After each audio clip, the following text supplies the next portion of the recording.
چونکہ ناک آپ کی رگڑی جا رہی ہے ادروائز آلسو، اس لیے میرا خیال ہے کسی کی مدد حاصل کرنے میں کوئی حرج نہیں ہے، اپنی ناک بچائیں. اور ہمیں زیادہ خدشہ ہے کہ ہندوستان جو ہے امریکہ کے ایما پر ہمارے ساتھ کوئی نہ کوئی کھیل کھیل سکتا ہے، اس کے لیے ہمیں مکمل تیاری کرنا ہوگی.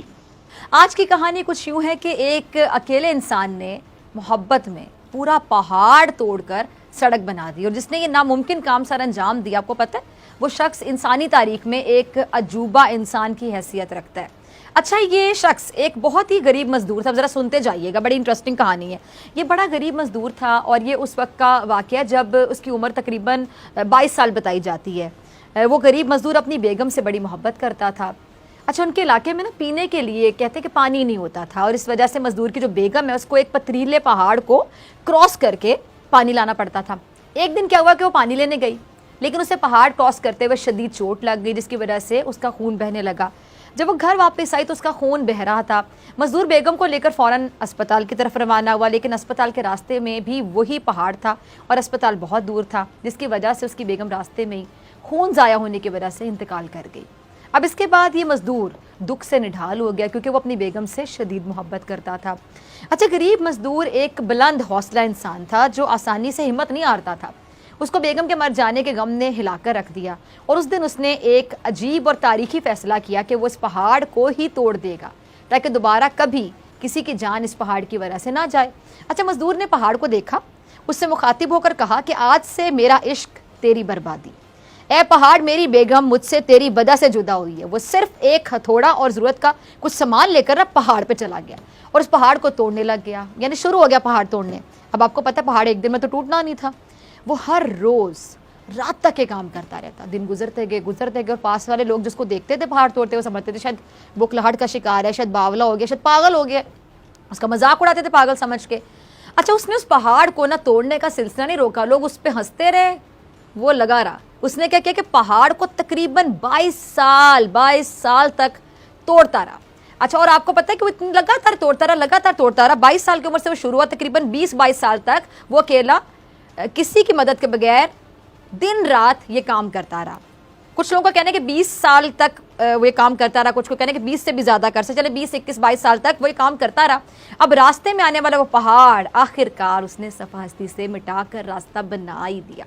20 سال کو مذاق نہیں ہوتا، مطلب 2 ڈیکیڈز وہ ایک ہی کام کرتا رہا اور جنونی ہو کے کرتا رہا. لوگ ہنستے رہے لیکن وہ کرتا رہا اور بالآخر اس نے کر دیا. اور یہ کوئی افسانہ نہیں ہے، حقیقی کہانی ہے. یہ بھارتی مزدور اب دنیا میں تو نہیں رہا، لیکن اس کی کہانی ہمیشہ کے لیے زندہ رہ گئی ہے، جس نے محبت اور انسانیت کی لازوال داستان قائم کر دی ہے. جس مشکل پہاڑی راستے کی وجہ سے ہزاروں لوگ زخمی ہوئے، کچھ مر گئے، جس میں اس کی بیگم بھی شامل تھی، اسے صرف ایک اکیلے انسان نے ہمیشہ کے لیے راستے سے ہٹا دیا. اچھا ناظرین، اس مزدور نے ایک اور بڑا عجیب کام کیا. وہ کیا؟ کیونکہ اس کے پاس پیسے نہیں تھے اور وہ اپنے سمجھ لیں کہ اس قصبے سے پیدل روانہ ہوا اور شہروں کو کراس کرتا ہوا پیدل ہی دارالحکومت پہنچ گیا، جہاں اس نے اس وقت کے جو وزیر کنسٹرکشن تھے ان سے ملنے کی کوشش شروع کر دی اور وہ اس میں کامیاب بھی ہو گیا. جب وہ وزیر کے پاس پہنچا، اس نے کہا کہ اس نے راستہ بنا دیا، اب اسے صاف کر کے وہاں سڑک بنا دی جائے. تو وزیر اس کے اس کارنامے کو سن کر اپنی کرسی سے باقاعدہ اٹھ کھڑا ہوا اور اسے کہا کہ اس کرسی پر آپ بیٹھیے، آپ بیٹھنے کے صحیح حقدار ہیں، آپ یہاں تشریف رکھیں. اور وہاں سڑک تعمیر کر دی گئی. وزیراعظم عمران خان صاحب نے کہا ہے کہ دنیا کی صورتحال سر جنگ کی جانب جاتی دکھائی دے رہی ہے. بلاکس بن رہے ہیں جسے روکنے کی کوشش کرنی چاہیے اور پاکستان کو کسی بلاک کا حصہ بننا نہیں چاہیے. ان کا کہنا تھا کہ پہلے بھی سر جنگ سے دنیا کا بہت بڑا نقصان کیا، لیکن اس لیے پاکستان پھنسنا نہیں چاہتا ہے، بلکہ یہ چاہتا ہے کہ لوگوں کو قریب لایا جائے، جیسے ہم نے ایران اور سعودی عرب تنازع میں کیا. اچھا، وزیر عمران خان صاحب نے یہ بھی کہا ہے کہ پاکستان امریکہ اور چین کے بڑھتے ہوئے جو فاصلے ہیں ان کو بھی کم کرنا چاہتا ہے. اور ذرائع کے مطابق کالعدم تحریک طالبان پاکستان سے امن مذاکرات کا عمل جاری ہے، جس کے نتیجے میں درجنوں طالبان کو رہا بھی کر دیا گیا اور رہا کیے جانے والے افراد حکومت پاکستان کی وائٹ اور گرے لسٹ میں شامل تھے. جیسے امریکہ اور چین میں جاری جو سر جنگ ہے، اس کے اثرات ہمارے ملک پر بھی ہوں گے، کیونکہ دونوں ممالک ہماری حمایت چاہتے ہیں. اور پرائم منسٹر صاحب نے بڑا کلیئرلی بتا دیا، واضح کہا ہے کہ ہم کسی بلاک کا حصہ نہیں بنیں گے. کیا کہیں گے آپ؟ جی، میرا خیال ہے کہ بہت اچھی نیت ہے، بہت اچھی انٹینشن ہے، لیکن میرا خیال اس کو پایہ تکمیل تک پہنچانا بہت مشکل ہے. اور میں اس کے جو محرکات ہیں میں آپ کے سامنے رکھ دیتا ہوں. پہلی بات تو یہ ہے کہ امریکہ اور چائنا ایک دوسرے کو اچھی طرح سمجھتے ہیں. کوئی ایسی غلط فہمی نہیں ہے ان کے درمیان جس کو کہ کوئی دور کر سکے تیسرا فریق. اور تیسرا فریق بھی اتنا ہی بڑا ہونا چاہیے جو, یا اگر آپ نے کسی کو نصیحت کرنی ہو یا کسی کو بات سمجھانی ہو تو آپ کو پھر اس سے بڑا ہونے کی ضرورت ہوتی ہے, کم از کم برابر ہونے کی ضرورت ہوتی ہے, یا بہت اہم ہونے کی ضرورت ہوتی ہے. تو میرا نہیں خیال کہ پاکستان اس پوزیشن میں ہے کہ وہ چین اور امریکہ کے درمیان کوئی غلط فہمیاں دور کر سکے یا برج کا کام کر سکے, یہ ممکن نہیں ہے. دوسری بات یہ انہوں نے کہا کہ ہم کسی بلاک کا حصہ نہیں بنیں گے, یہ بھی بہت اچھی بات ہے, بہت اچھی نیت ہے. اگر آپ World Bank, I M F, F A T F کا مقابلہ تنہ تنہا کر سکتے ہیں بغیر کسی بلاک میں گئے تو بسم اللہ, بڑی اچھی یہ بات ہے. سوال مطلب ایک سائیڈ ہے جو آپ کا ناک رگڑنے پر تلی ہوئی ہے, آپ اس کو اور دوسری سائیڈ کو برابر کیسے رکھ سکتے ہیں میری بہن؟ اگر تو ہو نا کوئی شک ہو کہ اگر میرے دل میں کوئی شک ہو کہ جی وہ بھی ہمارے دل میں کوئی اچھی چیز رکھتے ہیں, ہو سکتا ہے کہ حالات بھائی وہ آپ کو تقریباً گالیاں دی ہیں انہوں نے, آپ کو اتنا برا بھلا کہا ہے کہ جس کا کوئی, یہ تو آپ کی اہمیت کا تقاضا ہونا چاہیے کہ آپ ان سے آہستہ آہستہ دور ہوں بجائے اس کے کہ آپ کوشش کرتے رہیں. تو میرا خیال ہے کہ بہت اچھی نیت ہے پرائم منسٹر کی, میں ان کی تائید کرتا ہوں, لیکن یہ دونوں باتیں ہونے والی نہیں ہے. نہ تو اب امریکہ اور چین کے درمیان کوئی مفاہمت کروا سکتے ہیں, اس پوزیشن میں نہیں ہے. اور اگر آپ یہ کہیں ہم کسی بلاک کا حصہ نہیں بنیں گے تو ذرا دیکھ لیں الگ ہو کے, میرا خیال ہے کہ آپ کو یہ دنیا چھوڑے گی نہیں, آپ کو کچھ نہ کچھ کسی نہ کسی کے ساتھ ہونا پڑے گا. ارے جنرل صاحب, آپ کی بات سے مطلب میرے ذہن میں ایک سوال آیا, دیکھنے والے ناظرین کے ذہن میں بھی سوال آ سکتا ہے. یعنی آپ کی بات سے کسی حد تک ہم یہ سمجھ سکتے ہیں کہ آپ کہہ رہے ہیں کہ ہو نہیں سکتا, یعنی ہم کسی بلاک کا حصہ نہ بنے, ایسا کیسے ہو سکتا ہے؟ اٹ مینس کہ پاکستان ان سے بلیک میل ہوتا رہے گا. مطلب سیدھے سیدھے الفاظ میں اگر بات کی جائے تو کیا یعنی گن پوائنٹ پہ جو کروانا چاہیں گے ہم کرتے چلے جائیں گے, ہم کبھی بھی ڈگنیٹی نہیں دکھا سکتے, ہم کبھی بھی نہیں کہہ سکتے کہ ہم اپنے ڈیسیژن, آپ کہہ رہے ہیں نا ہم اس پوزیشن میں نہیں ہیں, تو ہم کیا کبھی بھی اس پوزیشن میں نہیں آ سکتے کہ ہم کہیں جی نہیں ہم یہ نہیں کریں گے؟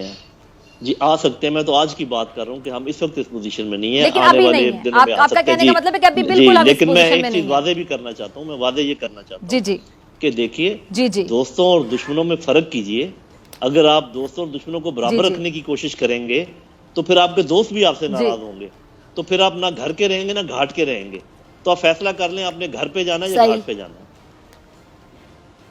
ٹھیک ہے, ٹھیک ہے, آپ نے کافی کلیئر الفاظ میں کہہ دیا. ٹھیک ہے جنرل صاحب آگے چلتے ہیں. اچھا, ایک رپورٹ کے مطابق واشنگٹن کئی مہینوں سے چین میں انسانی حقوق کی پامالیوں پر اعتراض کر رہا ہے, اور اب امریکہ نے اپنے کھلاڑیوں کو چین میں ہونے والی جو گیمز ہے اس میں شرکت سے بھی روک دیا, آپ کو پتہ ہوگا. اور اس امریکی اقدام سے شدید مشتعل ہو کر چین نے جو جوابی اقدامات کی دھمکی دی ہے اور خبردار بھی کر دی ہے, اور انہوں نے کہا کہ جی امریکہ کو اپنے غلط عمل کی قیمت چکانا پڑے گی. تو کیا دیکھ رہے ہیں آپ, مطلب اگر کہہ دیا جائے کہ قیمت چکانا پڑے گی, اس کا مطلب بہت غصے میں چین؟ جی دیکھیں, یہ تو کولڈ وار کا تسلسل ہے نا. آج تو یہ کہا گیا نا کہ کولڈ وار کی طرف جا رہا ہے, اصل میں دنیا آلریڈی کولڈ وار کے درمیان میں ہے. کولڈ وار چل رہی ہے جو کہ پولیٹیکل اور اکنامک نیچر کی ہے, اور اس دفعہ ملٹری نیچر ذرا کم ہے اس میں, اس لیے شاید ہمیں پتہ نہیں چلتا کہ بھی کولڈ وار کس نوعیت کی چل رہی ہے. چین کے پاس اپنے کارڈز ہوں گے جس میں میرا خیال سب سے بڑا اکنامک کارڈ ہے, تو وہ دونوں کے پاس ہے, صاف ظاہر ہے امریکہ کے پاس بھی ہے. تو وہ زور آزمائی میرا خیال ہے کہ پہلے پولیٹیکلی کی ہے انہوں نے, اس کے بعد اب اکنامک سٹینڈ آف ہے ان کے درمیان. تو اگر اب جیسے یہ کھلاڑیوں کا نہ جانا تو اسی فیلڈ میں کہیں چین بھی اس کا جواب دے دے گا, تو یہ تو ابھی چلتا رہے گا. اور اس میں تو اور یہ بہانے ہوتے ہیں, یہ جب آپ کو پتہ ہے کہ دو بڑے ملکوں کے درمیان مخاصمت کا ماحول ہے تو وہ ہر ہیلے بہانے سے اس کا اظہار کریں گے. امریکہ بھی کرے گا, چین بھی کرے گا. اچھا, کولڈ وار جیسا کہ آپ نے کہا جنرل صاحب, جو کولڈ وار ہوتی ہے اس کو بڑی جنگ میں تبدیل ہونے میں زیادہ وقت تو نہیں لگتا نا, یا یہ نہیں ہو سکتی کبھی بھی تبدیل بڑی جنگ میں؟ جی دیکھیں, اگر تو ریشنل ایکٹرز ہوں دونوں طرف جو کہ ہیں, میرا خیال ہے تو بہت بڑی جنگ میں تو یہ تبدیل نہیں ہو سکتی, کیونکہ نیوکلیئر پاور اور اس قسم کی پاورز ہیں جو پوری دنیا کو تباہ کر سکتے ہیں. لیکن اس میں ایک کولڈ وار کا ایک اور پہلو ہوتا ہے جس کو کہتے ہیں پراکسی وار. مطلب یہ کہ وہ اپنی مین لینڈ پہ نہیں جنگ لڑتے لیکن کہیں اور لڑ سکتے ہیں, اور یہاں پر خدشہ جو ہے نا پاکستان کے لیے بہت زیادہ ہے. لیڈرشپ کو چاہیے کہ اس بات کو سمجھے جو میں ابھی کرنے والا ہوں, کہ جب بڑے آپس میں لڑائی نہیں کر سکتے تو وہ ان چھوٹوں کی ناک رگڑتے ہیں جو کہ ان کے بڑوں کے ساتھ منسلک ہوتے ہیں. تو اس میں کوئی شک نہیں کہ جو ہم پہلے بات کر رہے تھے کہ آپ نیوٹرل ہونے کی کوشش کریں تاکہ یہ کوئی آپ کی ناک رگڑنے کے قابل نہ ہو, لیکن چونکہ ناک آپ کی رگڑی جا رہی ہے ادروائز آلسو, اس لیے میرا خیال ہے کسی کی مدد حاصل کرنے میں کوئی حرج نہیں ہے، اپنی ناک بچائیں. اور ہمیں زیادہ خدشہ ہے کہ ہندوستان جو ہے امریکہ کے ایما پر ہمارے ساتھ کوئی نہ کوئی کھیل کھیل سکتا ہے، اس کے لیے ہمیں مکمل تیاری کرنا ہوگی.